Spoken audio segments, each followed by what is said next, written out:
ndugu mpendwa, hasa wakati huu tunapokutana tena kwenye kipindi chako cha neno. Karibu tubarikiwe pamoja. Mimi ni Pamela Omodo, mwenyeji wako.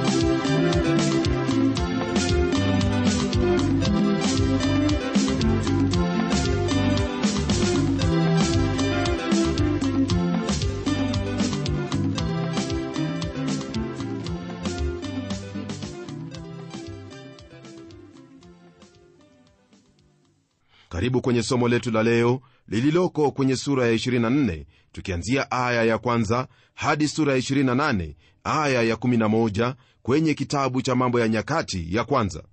Muda tulio nao utaniruhusu tu kuzingatia maandiko ya kimsingi. Naamini kwamba umekuwa ukisoma maandiko haya na hivyo tayari kabisa kuenenda pamoja nami tunapoendelea kujifunza kutoka kwenye neno la Mungu. Sura ya 24 yatupa zamu ya wana wa Haruni na kazi walizotenda katika hekalu. Neno la Mungu lasema hivi kwenye aya ya kwanza na ya pili: na zamu za wana wa Haruni ni hizi, wana wa Haruni, Nadabu na Abihu na Eliazari na Ithamari. Lakini hao Nadabu na Abihu walikufa kabla ya baba yao, wala hawakuwa na watoto. Kwa hiyo Eliazari na Ithamari wakafanya ukuhani. Kama vile ilivyo hapa, ndugu msikilizaji, twaona kwamba neno hili laturudisha kwa habari ya wana wa Haruni tokea walipokuwa kule jangwani. Huko jangwani, unaposoma kwenye kitabu cha Mambo ya Walawi sura ya 10, utapata dhambi waliotenda Nadabu na Abihu, nao wakafa mbele za Bwana. Kwenye aya ya 3 neno latuambia hivi: akawagawanya Daudi na Sadoki wa wana wa Eliazeri na Ahimeleki wa wana wa Ithamari katika utumishi kwa kadiri ya usimamizi wao. Taratibu aliyoiweka Daudi ilikuwa nzuri sana, tena ya hali ya juu. Daudi hakununua tu mahali ambapo hekalu ilijengwa, bali alikusanya kila kilichohitajika kwa habari ya ujenzi wa hekalu hiyo. Pamoja na hiyo, aliweka ratibu ya jinsi utumishi utakavyoendelea katika hekalu hiyo, bila ya kujali kwamba yeye mwenyewe hata kuwepo kuyaona yote yatakayokuwa yakitendeka.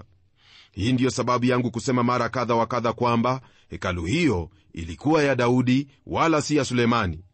Na kama vile ilivyo, twajifunza moja kwa moja kwamba ijapokuwa hatutakuwepo hapa milele, yatufaa kufanya yaliyo mema, yani kuachia wale wanaokuja nyuma yetu mambo ambayo watafanya na wao kwa ajili ya vizazi vijavyo. Lakini ole wetu, maana viongozi wa sasa kile wanachofikiria ni habari za tumbo zao na jinsi watakavyojitajirisha. Ole wako kiongozi uliye na hali kama hiyo, maana sio historia ndiyo itakayokuhukumu, lakini Mungu ndiye atakuhukumu, nawe utapata adhabu ya kisawasawa iwapo utakuwa mtu wa kujitakia tu bila ya kutafakari na kufikiri kuwa wadhifa uliopewa umepewa kwa ajili ya taifa lako au popote ulipo, ili uwatumikie watu wa Mungu katika kusudi lake Mungu na mapenzi yake kwenye kizazi hiki unachoishi sasa. Mungu akusaidie ufuate mfano wa Daudi, maana Daudi alifanya mambo bora ambayo iwapo kiongozi yoyote yule, iwe ni pale nyumbani, iwe ni katika tarafa, iwe ni sehemu yoyote ile, akifuata ni lazima atabarikiwa, na pia wale atakaowaacha watabarikiwa maishani mwao. Tunapogeukia aya ya 5, neno la Bwana latuambia hivi: ndivyo walivyogawanyika kwa kura wao kwa wao, kwani kulikuwa na wakuu wa patakatifu na wakuu wa Mungu wa wana wa Eliazeri na wa wana wa Ithamari pia. Kulingana na hili tulisomalo, tuona kwamba kulikuwepo na taratibu 24. Kazi walizofanya Walawi zilikuwa kwa mwongozo wa wana wa Haruni, nazo zilikuwa kwa zamu. Wana wa Lawi walikuwa wameongezeka kwa idadi, wala haingewezekana wao kuhudumu mara moja. Tangu wakati wa Musa hadi wakati wa Daudi, Walawi walikuwa wameongezeka kutoka 8,000 hadi 38,000. Kwa hivyo ilikuwa lazima kuwapangia jinsi ya kufanya kazi. Taratibu aliyoiweka Daudi ndiyo iliendelea kufuatwa hadi wakati wa Yesu Kristo alipozaliwa.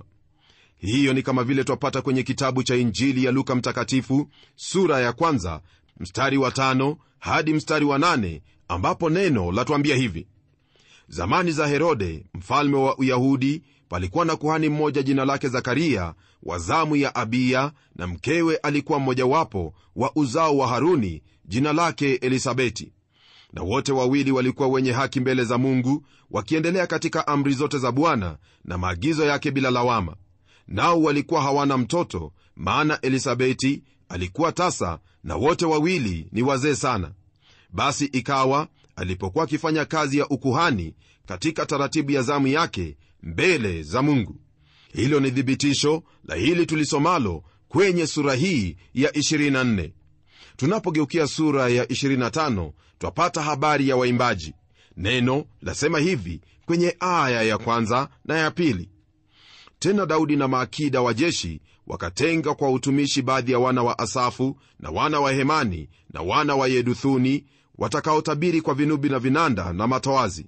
Hii ndiyo hesabu ya wafanyakazi sawasawa na utumishi wao.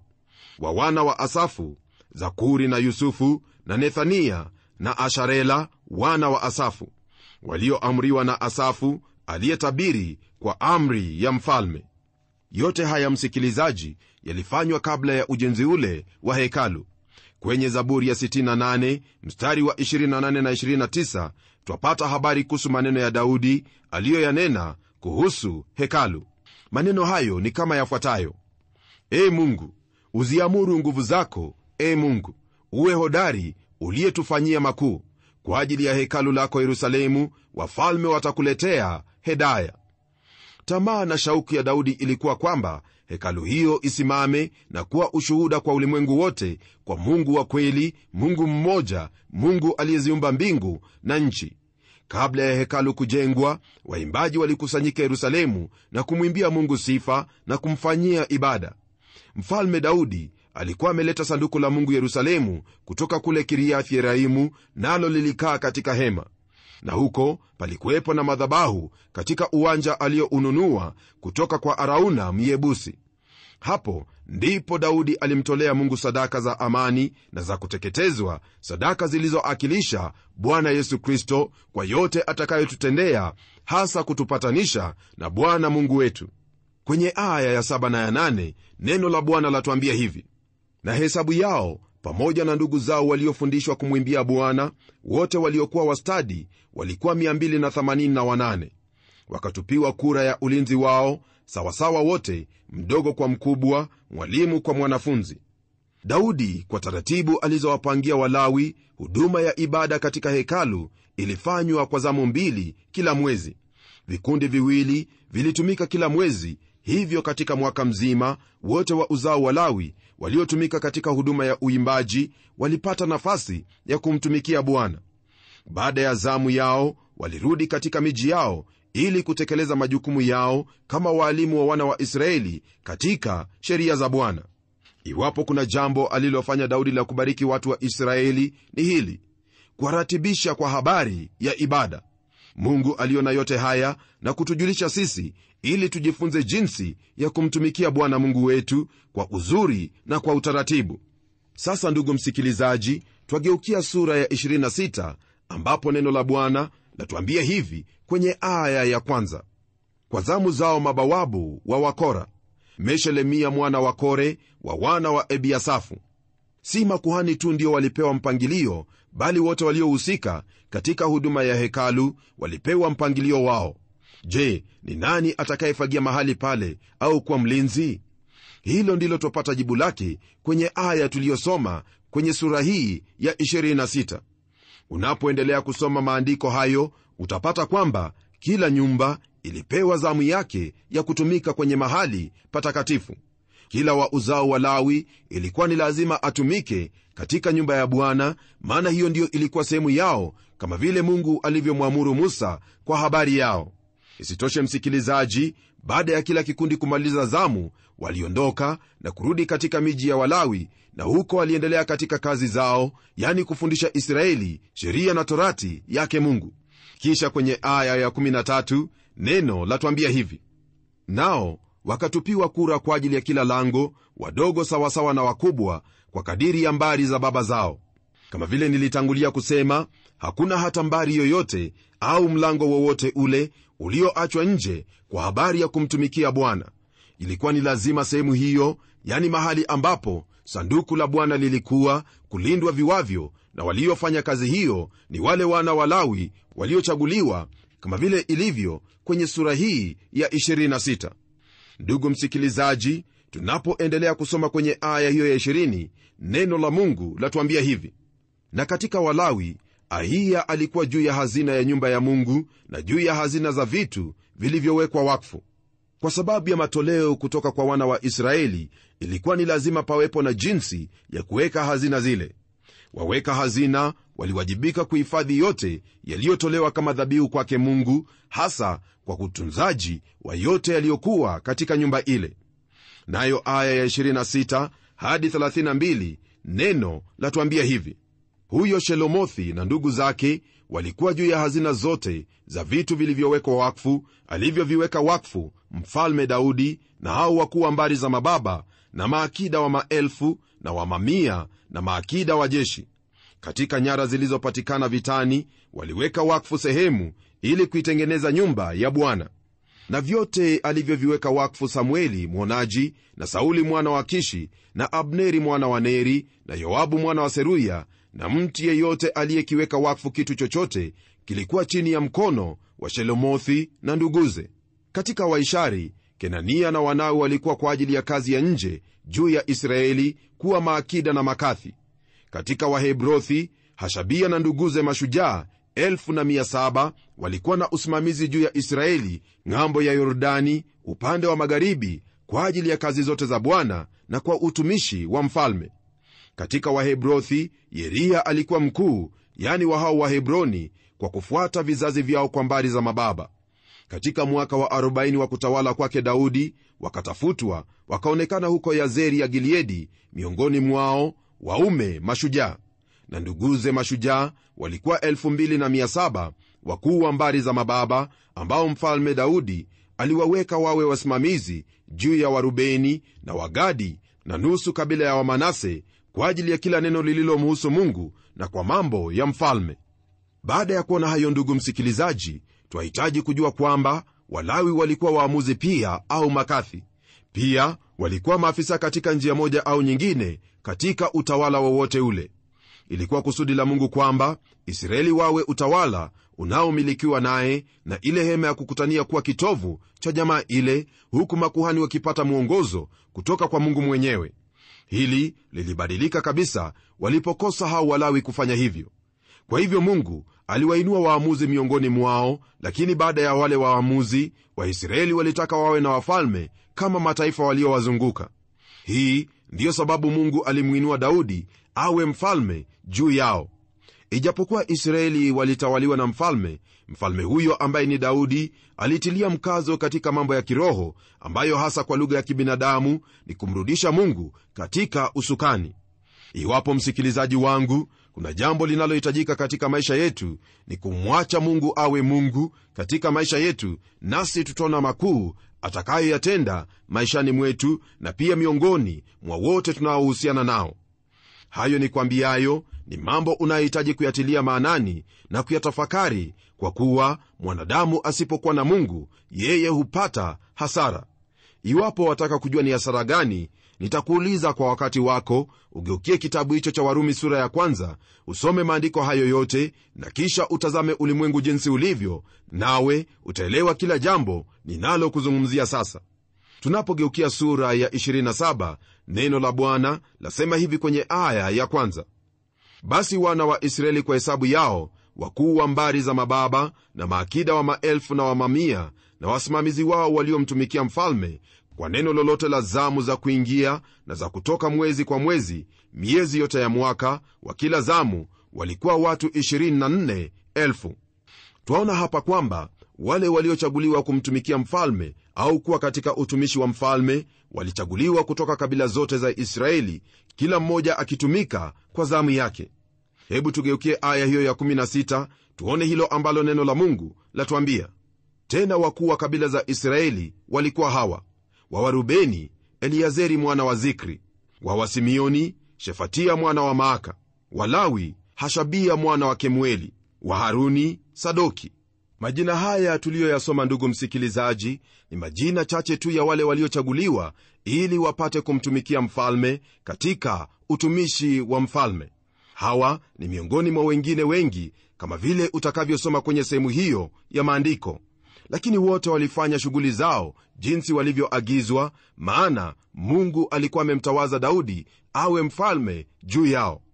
Tunapogeukia aya ya 23, hivi ndivyo neno la Mungu latuambia: lakini Daudi hakufanya hesabu yao wenye miaka 20 na waliopungua, kwa kuwa Bwana alikuwa amesema ya kwamba atawaongeza Israeli mfano wa nyota za mbinguni.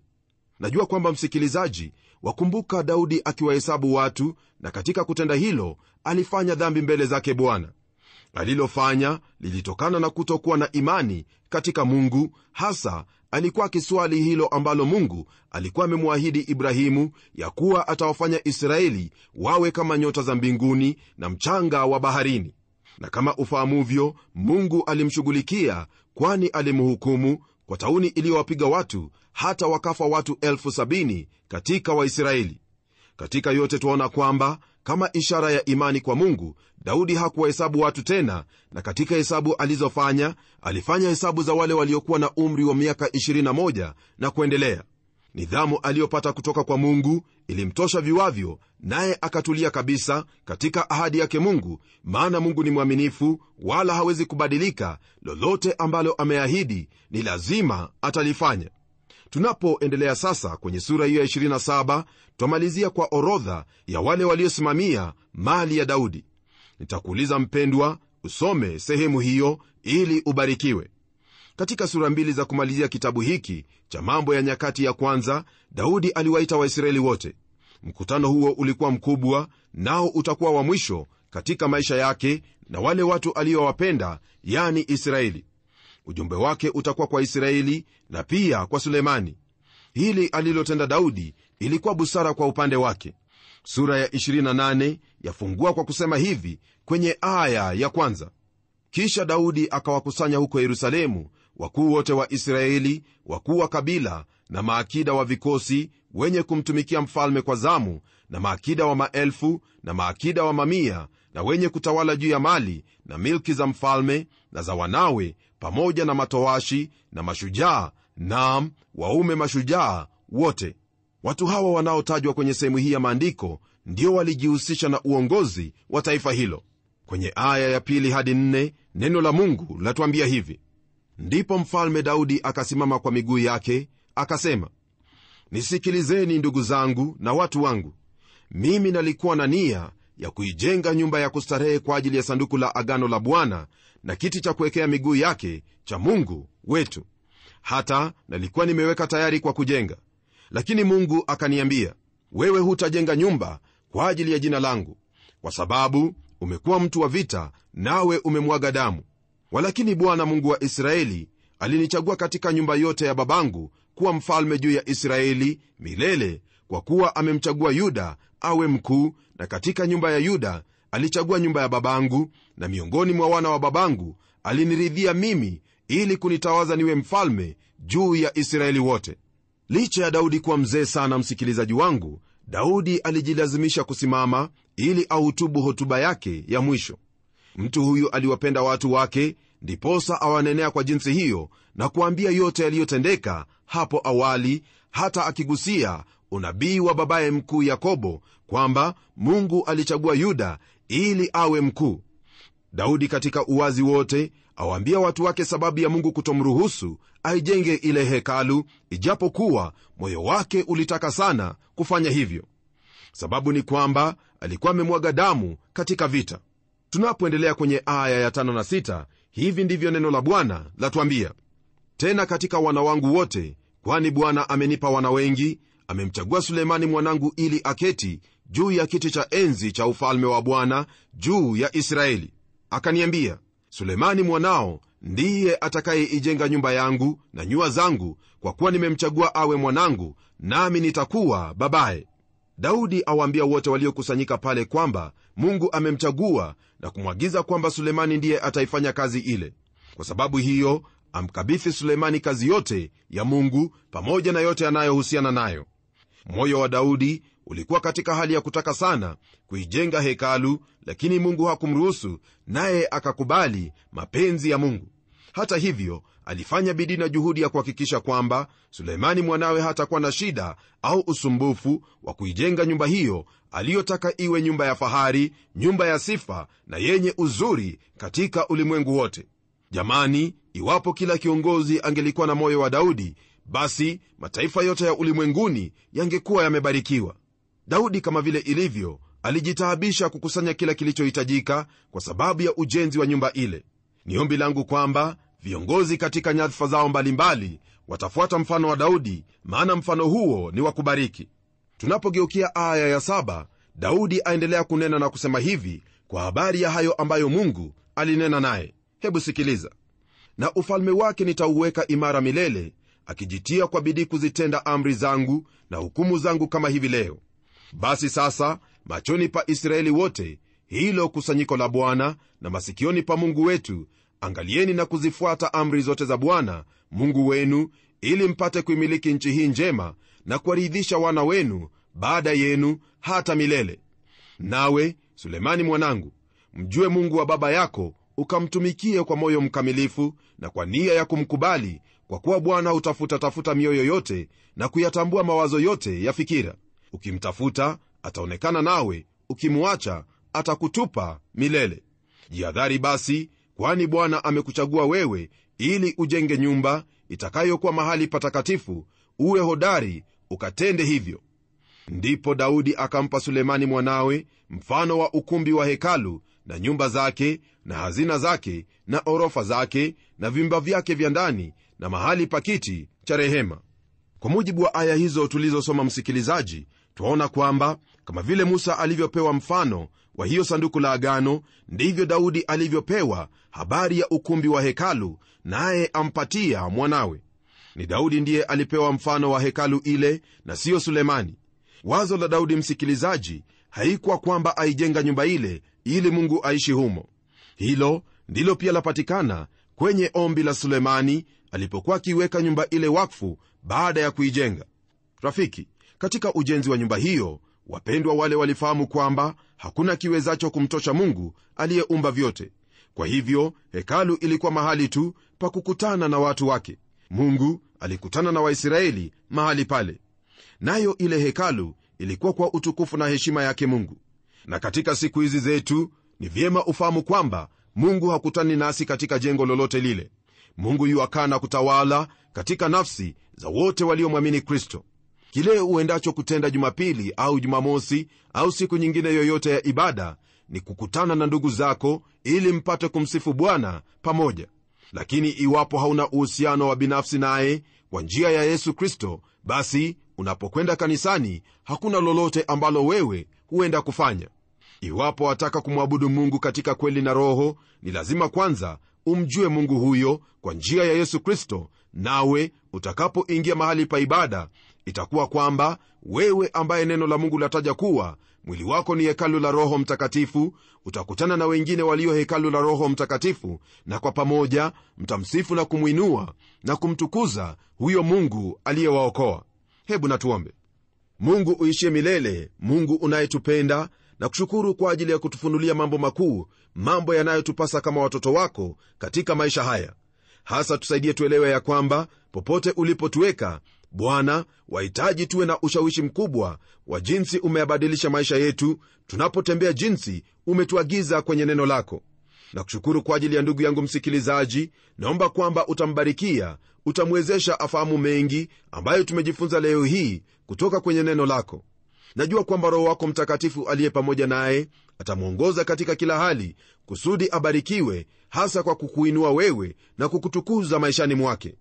Jina lako libarikiwe milele, maana najua kwamba hili ndilo utalitenda, kwa kuwa tumeliomba katika jina la Yesu Kristo aliye Bwana na Mwokozi wetu. Amen. Ndugu yangu, ni mengi ambayo tumejifunza, na hayo ndiyo Mungu alikusudia uyafahamu. Najua kwamba utaendelea kutafakari neno hili, na katika kutafakari utatenda yanayokupasa, ili Mungu atukuzwe katika Yesu Kristo maishani mwako, na hasa watu wapate kujua kwamba wewe wamtumikia Mungu anayestahili sifa zote na utukufu. Ubarikiwe hadi tutakapokutana tena kwenye kipindi kijacho kwa mibaraka zaidi. Mimi ni mchungaji wako Geoffrey Wanjala Munialo, na neno litaendelea.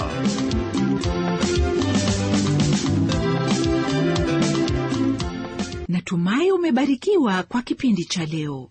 Ikiwa una swali au pendekezo, naomba uwasiliane nami kwa njia ya harafa ukitumia nambari ifuatayo: 0721970520. Nitarudia tena: 0721970520. Ikiwa utaniandikia barua, tumia anwani ifuatayo: kwa mtayarishi, sanduku la posta ni 21514, kisha uandike code namba ambayo ni 00505 Nairobi.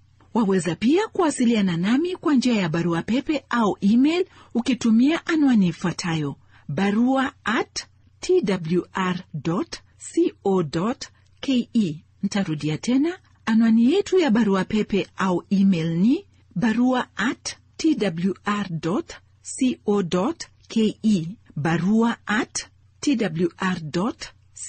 barua@twr.co.ke.